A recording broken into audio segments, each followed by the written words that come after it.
Hi guys, let's unbox my first advent calendar. So this one is from Lifestrong. So thank you so much po sa pagpapadala ng first advent calendar ko, and super excited ako about this one kasi parang ng buhay ko ngayon na ako naka-receive ng advent calendar. So samahan niyo akong i-open siya. Hindi lang ako yung na-excite dito pati yung partner ko, tapos yung nanay ko, excited na excited. Ito na mga inday. Diba? So, meron tayong total of 24 pieces. Magsisimula tayo sa number 1. Nasaan si number 1? Shower gel. Ayan.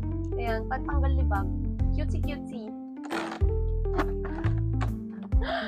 Ang cute kasi may pasuklay. So, meron na naman tayong pang cling band. Feeling ko mapupunta to sa jowa ko. Kasi kinukuha niyo yung suklay ko na pink. Bath salt. Hindi ko alam paano gamitin ito. Pero, we'll see. Ang cute to. Pang ano sa paa. Eto. Feeling ko cute. Spongy. Lip balm. Ayan siya. Lip balm. Bath teaser. Body mist. Number 4. Anyo, guys. Ay, flower. Alam paano gagamitin to. Nail file. Cutesy kasi red siya. Thin.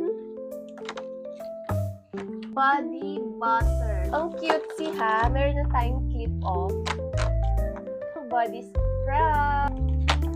Conditioner. 11. Foot cream. Body lotion. 5 na lang yung hindi natatapos dito sa taas. Hand cream. 5 pala, hindi. Alam mo yung bring back memories talaga to. Mga usong-usong gantong panali dati. Ano naman, 22. Nail cutter shower cream. Shampoo, guys. 24. So, salamin. Last na. Last number is 17. Feeling ko lip mask. Sabi na Ayan siya.